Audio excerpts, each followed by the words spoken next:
Assalamualaikum warahmatullahi wabarakatuh. Salam sejahtera untuk kita semua. Semoga pada hari ini kita dalam kondisi sehat walafiat. Amin. Baik, pada pertemuan ketiga hari ini akan melanjutkan pertemuan 2 minggu lalu, masih menjelaskan mengenai komponen batang tarik. Pada pertemuan minggu lalu, kita telah belajar mengenai tahanan nominal, luas neto, efek luas lubang berselang-seling pada luas neto, dan luas neto efektif. Nah, sebagai evaluasi latihan soal minggu lalu, sebagian besar yang sudah saya koreksi, sudah mengerjakannya dengan benar ya. Baik, minggu ini atau hari ini kita akan belajar mengenai geser blok atau block shear, serta kelangsingan pada struktur tarik. Seperti yang sudah saya jelaskan minggu lalu, bahwasanya tahanan nominal suatu batang tarik ditentukan oleh 3 macam tipe keruntuhan, yakni leleh dari penampang bruto, fraktur dari penampang efektif, dan geser blok. Nah, yang minggu lalu kita telah belajar menentukan tahanan nominal dari kondisi leleh dari penampang bruto dan fraktur dari penampang efektif. Hari ini kita akan belajar untuk menentukan tahanan nominal berdasarkan kondisi geser blok. Pada kesempatan kali ini saya akan menjelaskan mengenai geser blok. Pada pertemuan sebelumnya saya telah menjelaskan bagaimana menentukan tahanan nominal pada kondisi leleh dan fraktur. Kondisi geser blok atau block shear ini biasanya terjadi pada elemen pelat tipis yang menerima beban tarik dan disambungkan dengan alat pengencang. Nah, tahanan dari komponen tarik tersebut biasanya atau terkadang ditentukan oleh kondisi batas sobeknya atau disebut dengan kondisi geser blok. Nah, seperti terlihat di layar, merupakan ada profil siku dengan beban tarik dan dihubungkan oleh alat pengencang. Nah, ketika dia mengalami geser blok, maka sepanjang potongan A, B, dan C atau yang diarsir tersebut akan terlepas atau sobek. Makanya dinamakan dengan kondisi batas sobek.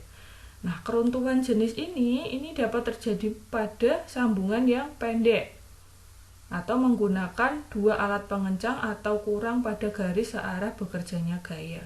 Nah, yang di layar ini menggunakan 2 alat pengencang. Nah, jadi kondisi geser blok bisa terjadi pada pelat yang tipis atau pada pelat dengan menggunakan alat pengencang 2 atau kurang dari pada garis searah bekerjanya gaya. Nah, selain itu, kondisi geser blok juga perlu kita cek pada saat jarak minimal antar baut di SNI ini harus memenuhi 3 kali diameter bautnya. Misalnya diameter bautnya 19, maka 19 kali 3. Ini adalah jarak minimal antar baut. Ketika dia kurang dari 3 kali diameter bautnya, maka kita wajib atau kita perlu mengecek kondisi geser blok. Namun jika sudah memenuhi jarak antar baut sudah memenuhi 3 kali diameter baut, maka kita tidak perlu mengecek kondisi geser bloknya. Nah, gambar berikut merupakan kondisi di lapangan ketika terjadi keruntuhan geser blok. Terlihat pada pelat mengalami sobek. Jadi pelatnya ini melebar ya, lubangnya. Jadi dia sobek dan melebihi lebar lubang dari baut sehingga baut atau sambungan itu terlepas.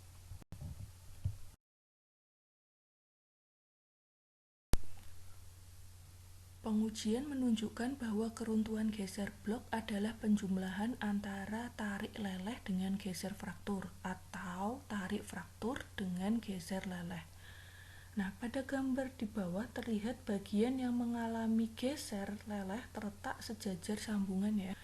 Jadi yang mengalami geser itu pasti terletak sejajar atau searah dengan sambungannya.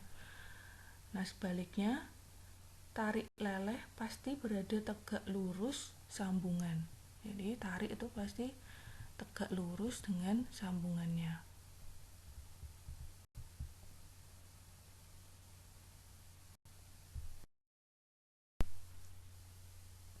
Lalu, bagaimana cara kita untuk menentukan atau menghitung tahanan nominal pada kondisi geser blok? Nah, di sini tersaji dua persamaan untuk menentukan tahanan nominal geser blok. Yang pertama ketika kondisi geser leleh tarik fraktur, yang kedua ketika kondisi geser fraktur tarik leleh. Kapan kita memakai geser leleh tarik fraktur? Ketika Fu kali ANT lebih besar sama dengan 0,6 Fu kali ANV. Nah, ketika Fu kali ANT kurang dari 0,6 Fu ANV, maka kita pakai rumus yang geser fraktur tarik leleh. Nah, pada rumus geser leleh tarik fraktur, tahanan nominal ditentukan dengan rumus 0,6 Fy kali AGV ditambah Fu kali ANT. Nah, pada rumus yang kedua, geser fraktur tarik leleh, tahanan nominal ditentukan dengan rumus 0,6 Fu kali ANV ditambah Fy kali AGT. Nah, dengan AGV adalah luas kotor akibat geser, AGT adalah luas kotor akibat tarik, ANV luas neto akibat geser, ANT luas neto akibat tarik, Fu adalah kuat tarik, Fy adalah kuat leleh.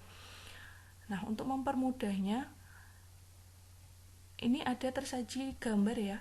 Jadi gambarnya ini menentukan mana yang dinamakan AGT, AGV, ANV, dan ANT. Untuk mempermudah, T itu adalah tarik. Nah, kalau V itu geser ya. Nah, AGV adalah luas kotor akibat geser. AGT adalah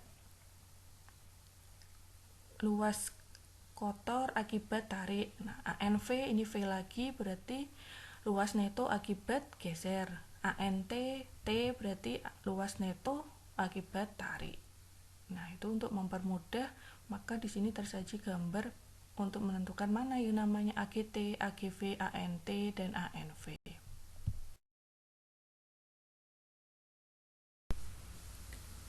Berikut merupakan contoh soal untuk memperjelas penggunaan rumus-rumus dalam menentukan tahanan nominal pada kondisi geser blok. Nah, jadi di sini ada suatu komponen struktur tarik dengan menggunakan profil siku dimensi 60 x 60 x 6 dan data-data lain yang ditentukan adalah mutu baja BJ34 dengan Fy 210, Fu-nya 340. Diameter bautnya sebesar setengah inci atau sama dengan 12,7 mm, berarti lubang bautnya 12,7 ditambah 2 mm sama dengan 14,7 mm. Nilai eksentrisitasnya 16,9 mm, luas profil bruto atau AG 691 mm kuadrat, nilai jari-jari girasi atau R-nya 18,2 mm. Nah, nilai-nilai eksentrisitas, luas profil bruto, dan nilai jari-jari girasi bisa kita lihat dari tabel profil baja. Kita sesuaikan dengan profil yang digunakan. Baik, yang ditanyakan adalah tentukan tahanan rencana komponen struktur tarik di atas. Nah, seperti yang sudah saya jelaskan bahwa tahanan nominal suatu struktur tarik ditentukan oleh tipe keruntuhan.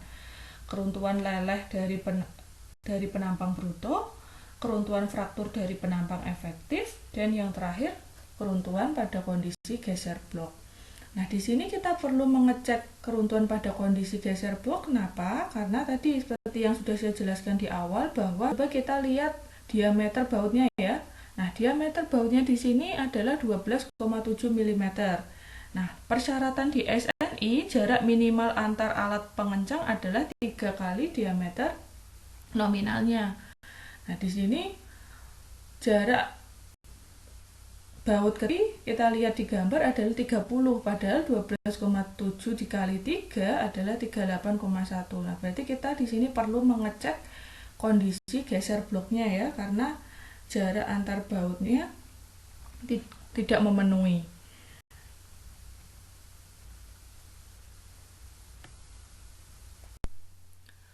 Nah, cara menghitung kekuatan tarik nominal terfaktor atau NU, kita harus menghitung pada 3 kondisi. Yang pertama kondisi leleh, yang kedua kondisi fraktur atau putus, yang terakhir kondisi geser blok. Nah, kondisi leleh dapat ditentukan dengan NU kurang dari Pi kali NN. Pi itu untuk kondisi leleh besarnya 0,9, NN ditentukan dengan mengalikan AG dengan FY. AG itu luas bruto, FY kuat leleh. Nah, di sini didapat NU-nya sebesar 13,06 ton. Nah, untuk kondisi kedua kita menentukan kondisi fraktur atau putus yang terletak pada sambungannya. Nah, untuk menentukan kondisi fraktur, pertama kita harus menghitung luas netonya. Nah, luas netonya berarti AG dikurangi lubang. AG-nya 691 dikurangi lubangnya tadi diameternya 14,7 mm. Nah, dikali 6. 6 ini adalah tebal plat. Nah, jadi luas netonya 602,8 mm kuadrat. Nah, kenapa di sini luas netonya untuk luas lubangnya tidak dikali 3? Karena baut tersebut terletak satu baris, jadi yang dihitung adalah satu lubang saja. Nah, jadi untuk menentukannya tadi luas neto sama dengan luas brutonya AG-nya dikurangi dengan satu lubang baut dikali dengan tebal platnya. Nah, terus selanjutnya kita hitung luas penampan neto efektif atau U. U sama dengan 1 min X per L kurang dari 0,9. Nah, X itu didapat tadi ya dari tabel baja atau eksentrisitas. Nilainya 16,9. Nah, L itu adalah panjang sambungannya. Nah, panjang sambungannya 100. Dari as ke as baut ya, 50 tambah 50. Didapat U atau neto efektifnya 0,831.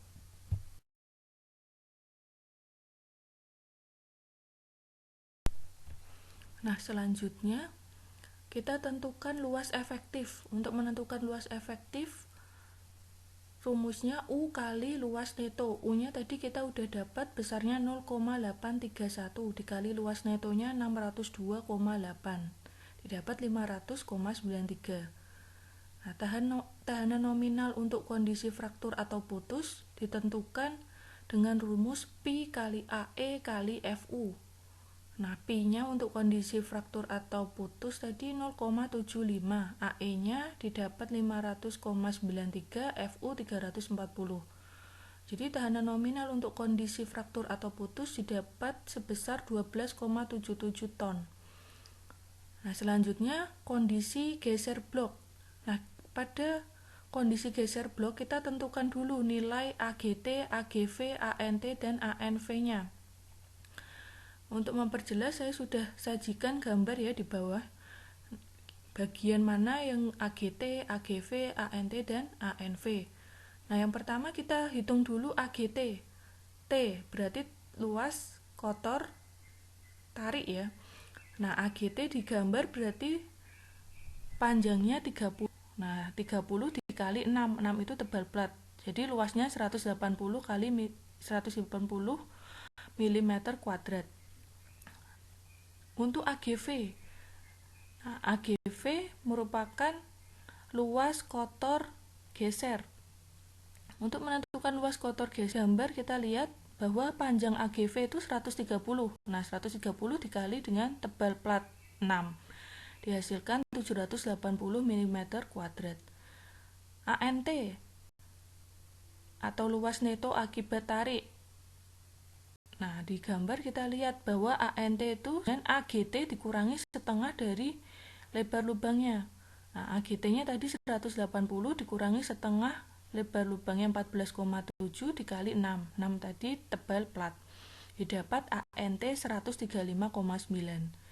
Lalu ANV luas neto akibat geser, kita bahwa ANV itu AGV dikurangi dengan 2,5 dari lubang baut. Nah, AGV-nya 780 dikurangi 2,5 lebar lubang baut 14,7 dikali 6 tebal platnya. Dihasilkan ANV-nya 559.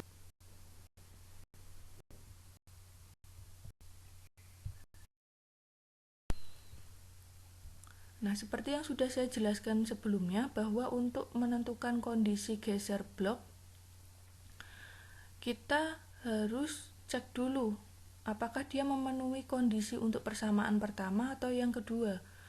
Nah, kita cek dulu FU kali ANT lebih besar atau lebih kecil 0,6 kali FU kali ANV. Nah, FU kali ANT, FU-nya 340 kali ANT-nya tadi 135,9 dihasilkan 5,8 ton.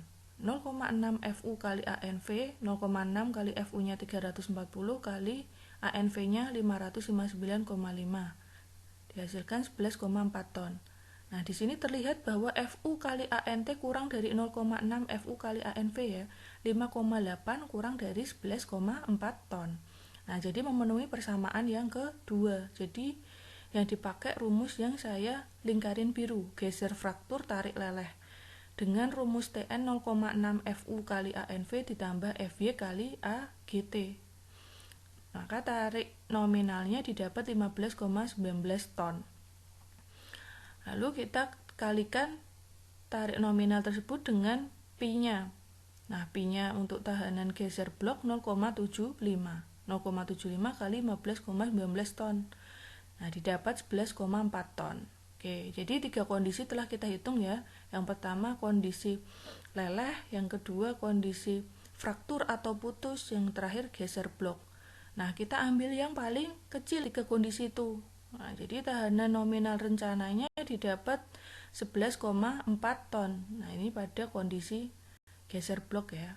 Oke, begitu cara menentukan tahanan nominal rencana dari soal tadi. Jadi kita hitung 3 kondisi.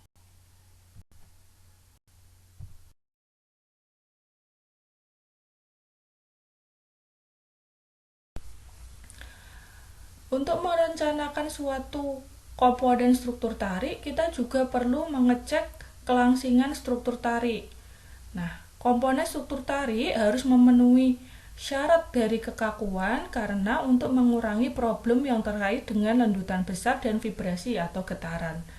Nah, syarat dari kelangsingan struktur tarik rasionya ditentukan dengan lambda sama dengan L per R, di mana lambda adalah angka kelangsingan struktur, L adalah panjang komponen struktur, dan R adalah jari-jari girasi. Nah, jari-jari girasi ini biasanya sudah ditentukan di dalam tabel profil baja.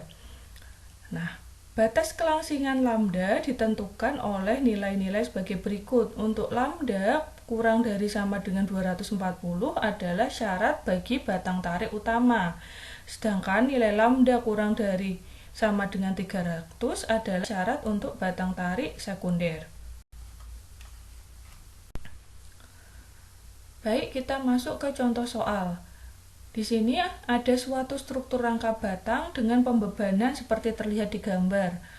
Periksalah apakah batang AB cukup kuat untuk menahan gaya tarik yang bekerja terhadapnya.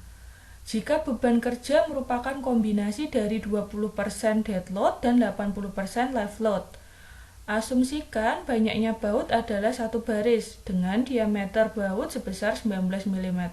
Mutu baja yang digunakan adalah BJ37.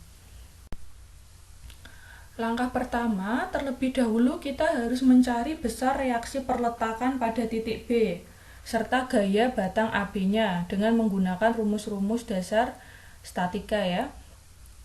Atau ini sudah dijelaskan juga di mata kuliah mekanika rekayasa. Nah, jadi kita hitung reaksi perletakan pada titik B. Nah, di sini kita sigmakan dengan momen di C sama dengan 0. Didapat reaksi perletakan di titik B sama dengan 31,25 ton. Selanjutnya kita menentukan gaya batang AB. Cara menentukan gaya batang AB, kita menggunakan cara Ritter. Nah, cara Ritter ini atau cara potongan ya. Ini juga sudah diajarkan di mata kuliah analisa struktur sepertinya ya. Jadi dengan cara Ritter melalui potongan 1 dapat dicari besarnya gaya batang AB. Nah, di sini kita sigmakan momen di D sama dengan 0. Jadi gaya batang AB didapat 23,4375 ton. Nah, pada batang AB bekerja gaya tarik terfaktor TN sebesar, nah ini di sini kita masukkan 1,2D ditambah 1,6 L. Nah, tadi ya, dead load dan live load. Nah, berarti 1, D tadi dead load-nya 20%, berarti 0, dikali 0,2. Lalu dikalikan dengan gaya batang AB 23,4375. Sedangkan 1,6 L, nah itu live load-nya tadi prosentasenya 80%, berarti 1,6 kali 0,8 dikali gaya batang AB 23,4375. Didapat gaya tarik terfaktor atau TN-nya sebesar 35,625 ton.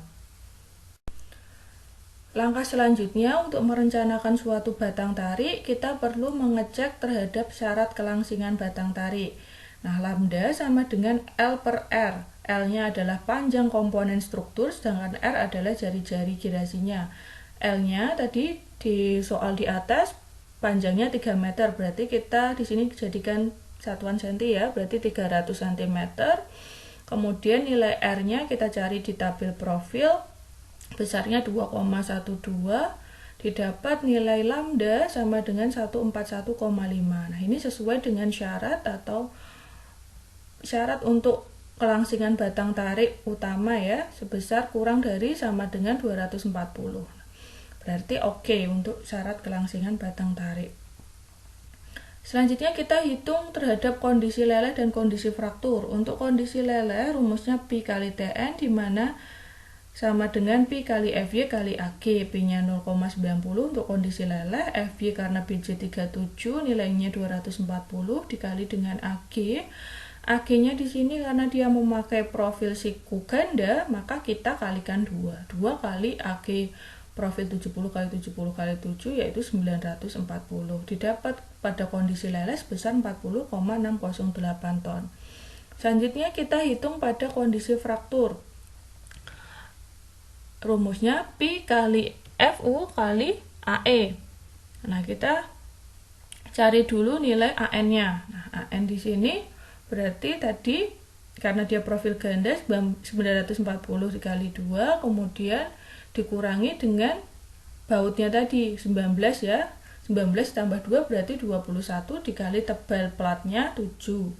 Nah, ini juga dikalikan 2. Nah, jadi didapat nilai AN atau luas netonya 1586 mm kuadrat.